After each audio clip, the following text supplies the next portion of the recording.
This is the Asymmetric Daily Brief for Sunday, August 23rd. Nvidia told its biggest customers this week that artificial intelligence server prices are going up more than 15%. The instinct is to read that as pricing power. It isn't. Nvidia is passing through a bill it didn't write. And here is the number that reframes the entire artificial intelligence trade. In Morgan Stanley's build of Nvidia's next-generation rack, the graphics chips cost about $50,000 each, and the memory in the same cabinet costs more than $2 million, roughly a quarter of a $7.8 million machine in one line item. The bottleneck in this industry stopped being compute somewhere in the last 12 months, and the market has not repriced for it. Today, the full picture. The tape, 3 places where the consensus and the evidence have come apart, where the money actually went this week, and what to watch. The board and a note on it. Today is Sunday. American markets are shut, so these are Friday's closing levels. Crypto, of course, never closes. The S&P 500 finished at 7,674, up 0.4% on the day. The Nasdaq matched that almost exactly, closing at 26,180. The Dow added 517 points, up about 1%, the best of the 3. Yet every one of those indices posted a losing week. The S&P was down 1.4%, the Dow down 0.8%, and the Nasdaq down 2.1%, dragged by chips. Friday was a bounce inside a decline, not a recovery. On the bond side, the 30-year Treasury touched 5.33% on Tuesday. That is a 19-year high, the highest level since 2007. Gold closed at $4,590 an ounce, up 1 2/3% on the day, its highest since the middle of May, and up around 5% on the week. Bitcoin sits above 77,000, up 6% Friday, and roughly 20% across the week. Crude finished at $86.78, with Brent at $94.04, a second consecutive weekly gain of about 6%, and 2 more numbers that nobody puts on a board. The dollar index closed at 98.84, soft, and equity volatility spent the week in the mid-teens. Hold that last one. Stock volatility is priced for a quiet autumn. In the same week, the bond market touched a 19-year high. First place, the consensus and the evidence have come apart. Everyone thinks Nvidia's 15% price increase is pricing power. The tell says it's cost pass-through, and the cost is memory. Consensus reads a price rise from a dominant supplier as margin expansion, which is usually the right reflex. But look at how this one was communicated. The increase was explicitly attributed to memory costs. It lands on systems shipping early next year, and it is being relayed by the contract builders who assemble servers for Microsoft, Google, and Oracle, which is to say by the companies with the thinnest margins anywhere in the chain. Memory is now roughly a quarter of the cost of a Vera Rubin rack, at more than $2 million, against about $50,000 for the graphics chip itself. Server maker margins are described in the reporting as tight. So the new risk in the artificial intelligence trade is not demand. It is input cost inflation, eating everyone downstream of Nvidia. High conviction on this one because the cost stack is documented, not inferred. Second, everyone thinks a sold-out memory market means memory stocks go up. The tell says the market is already pricing the hangover. Micron, Samsung, SK Hynix, and the exchange-traded fund that tracks the sector are all more than 20% below their recent highs. That is a bear market, and it is happening while their capacity is sold out through 2027, and Samsung is pushing for another 20% on average selling prices. Why would that be? Because Samsung and SK Hynix are together committing an enormous amount of capital to new capacity. Reports on the combined figure span a very wide range, from around $575 billion to as much as $1.3 trillion, and the range is what's sourced, so the range is what we'll use. Equity markets price the end of a cycle, not the middle of it. They are refusing to capitalize a peak. The shortage is real, and the trade on the shortage is already crowded and already unwinding. Medium to high conviction. This is a valuation regime read, and it can stay wrong for 2 quarters. Third, everyone thinks the Treasury can lean on long yields. The tell says it bought one day and paid for it in credibility.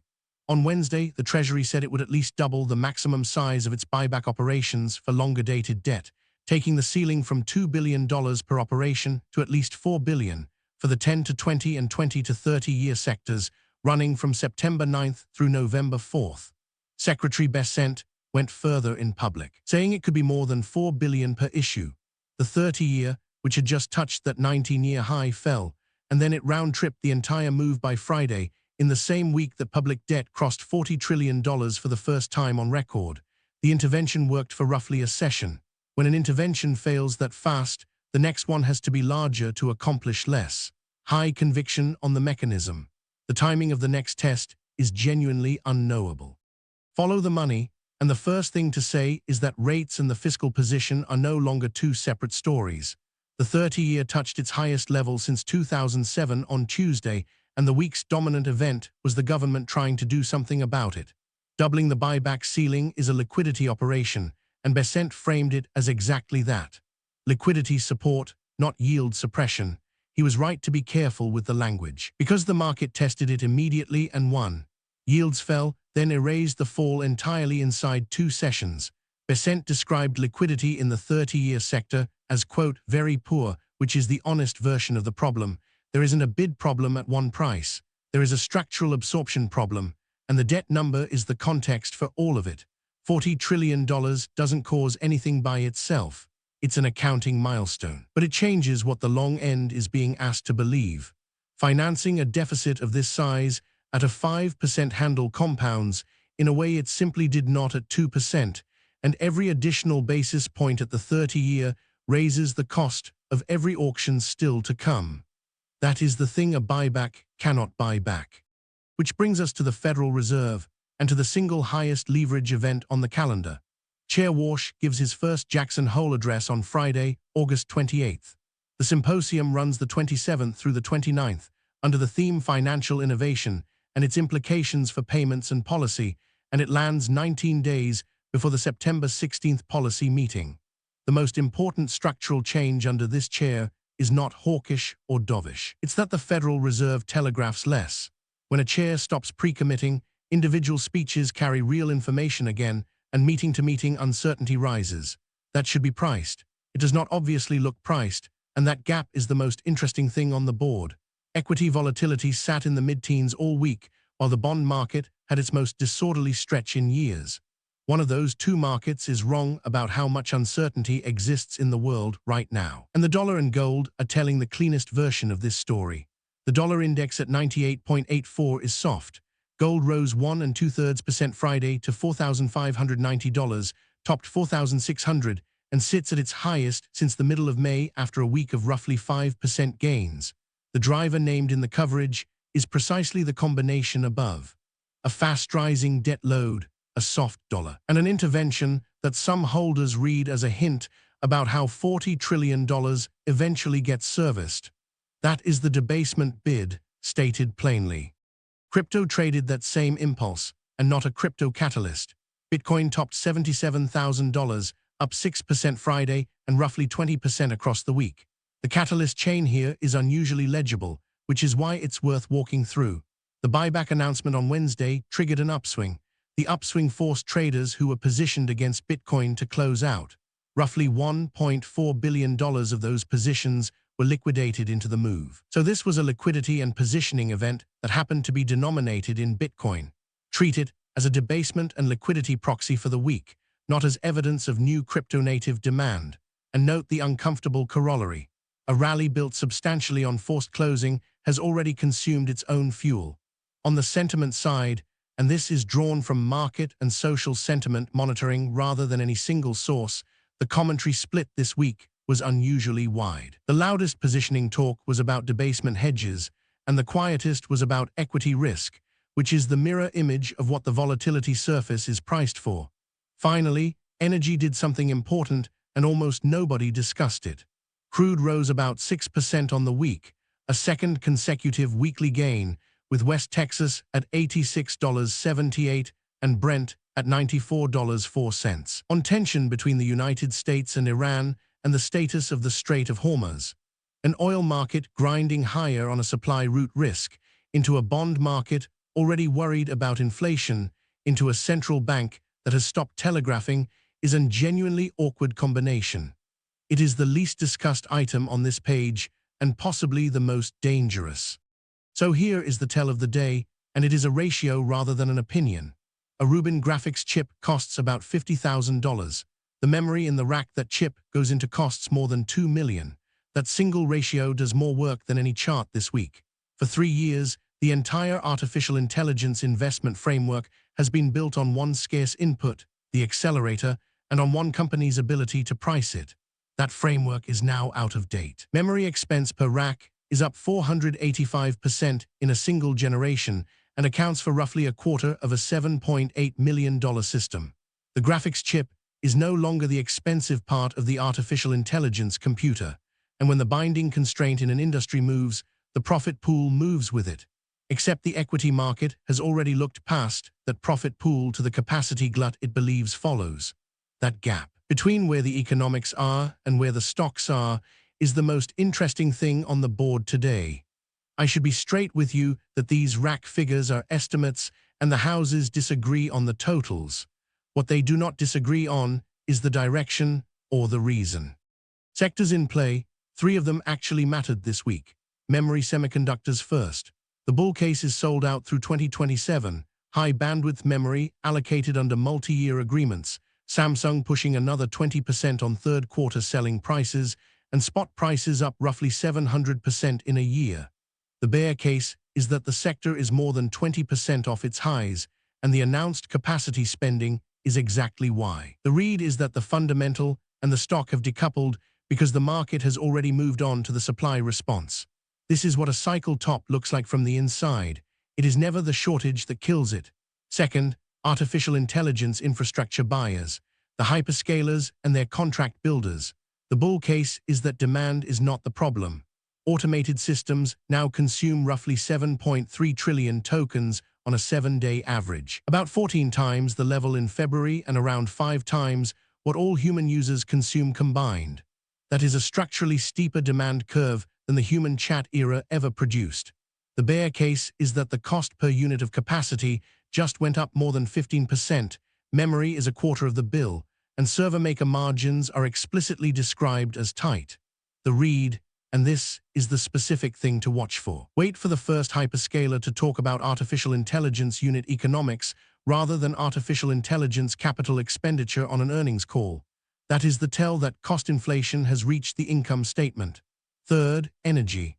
The bull case is 2 straight weekly gains, about 6% this week, and a live geopolitical supply route risk.